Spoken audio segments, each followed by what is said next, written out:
اسی رمضان 1440 ہجری میں جیو نیوز کی ایک ٹرانسمیشن کے دوران زاہد چیپا بھائی نے اپنی اینڈرائیڈ ایپ کا تفصیلی انٹروڈکشن کروایا، جسے دیکھ کر انتہائی خوشی ہوئی کہ اللہ تعالیٰ اپنے دین کا کام کسی غیر عالم سے بھی لے سکتا ہے۔ لیکن اسی پروگرام میں ایک بریلوی عالم دین کے ایک جملے نے بہت رنجیدہ کر دیا کہ قرآن حکیم کو استاد کے بغیر سمجھنا ہی ناممکن ہے۔ اس حوالے سے رہنمائی کریں۔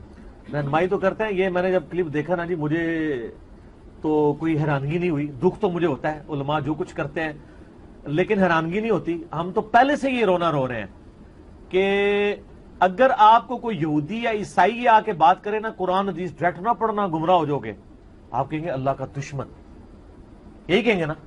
اور اگر ایک داڑھی پگڑی والا خوبصورت سی شکل بنا کے آپ کو کہہ دے قرآن ڈائریکٹ نہیں پڑھنا گمراہ ہو جاؤ گے، آپ کہتے ہیں علامہ صاحب نے فرمایا۔ جی دوستو، آپ نے دیکھا اور سنا اس کا 13واں اور 14واں جھوٹ۔ 13واں جھوٹ تو اس کے سامنے والے نے بولا، یعنی خود بھی جھوٹا ہے اور اس کے سامنے والے بھی جھوٹے ہی بیٹھے ہوئے ہیں۔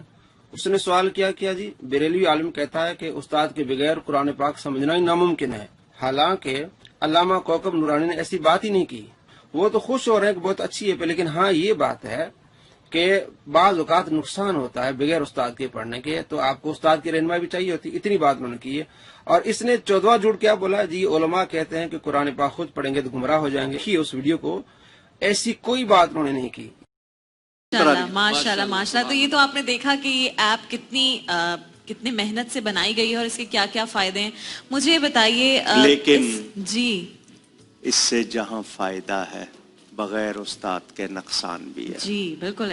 حضرت علماء کرام ہی اسی کا خاصہ ہے الحمدللہ۔ تمام کے تمام علماء تمام مکاتب فکر کے، اس میں حضرت تقی عثمانی صاحب ہوں، مفتی منیب الرحمان صاحب ہوں، یا اس کے علاوہ علامہ حسن رضوی صاحب ہوں، امام کعبہ سے میری 3 1-on-1 ملاقاتیں ہو چکی ہیں، ان تک سے لے کے سعودی عرب کے تمام علماء کو دکھا کے وہ سرٹیفکیٹ بھی موجود ہے۔ میرے خیال میں کہ جو آپ کی سمجھنے کے لیے ضروری ہے۔ جی بالکل، بغیر استاد کے اس کا نقصان بھی وہ تو بہت۔ ہم جب علامہ صاحب قرآن پاک کو بھی تفسیر سے پڑھتے ہیں تو میرے لحاظ سے کہ علماء کرام کی ہمیں ضرورت ہوتی ہے، اس کے لیے بہت ساری چیزیں جو ہماری عقل میں نہیں آ رہی ہوتی ہیں وہی بتا سکتے ہیں۔ یہ بندہ جھوٹ بول رہا ہے۔ اب اس کی تفصیل کے کیا استاد کے بغیر پڑھنے سے نقصان ہوتا ہے۔ مسلم شریف میں حدیث ہے، پہلے آپ یہ نمبر بھی دیکھیں عربی میں اور اس کو نوٹ بھی کر لیں۔ اب اس کا ترجمہ دیکھیے۔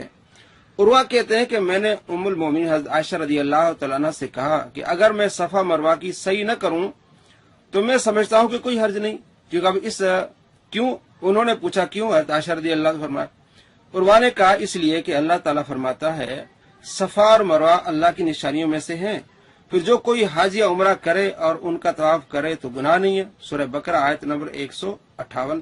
تو اس آیت سے انہوں نے اخذ کیا کہ صفا مروہ پر صحیح کرنے میں کوئی حرج نہیں، اگر میں نہ کروں تو میرا حج عمرہ مکمل ہو جائے گا۔ انہوں نے خود پڑھ کے اس کا رزلٹ نکالا۔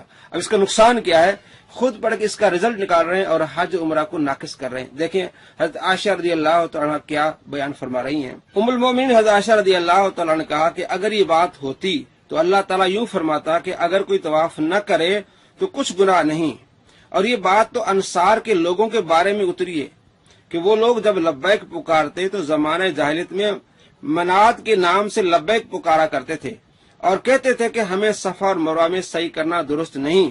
پھر جب رسول اللہ صلی اللہ تعالیٰ علیہ وآلہ وسلم کے ساتھ حج کو آئے تو انہوں نے اس بات کا ذکر کیا، تب اللہ تعالیٰ نے یہ آیت اتاری، بس مجھے اپنی جان کی قسم اس کا، یعنی حضرت عائشہ رضی اللہ فرماتی ہے مجھے اپنی جان کی قسم اس کا حج پورا نہ ہوگا جو صفا اور مروہ کی صحیح نہ کرے گا۔ ایک اور روایت میں ہے کہ ام المومنین حضرت عائشہ رضی اللہ تعالیٰ نے کہا کہ کسی کا حج اور عمرہ پورا نہیں ہوتا جب تک صفا اور مروہ کا طواف یعنی صحیح نہ کرے۔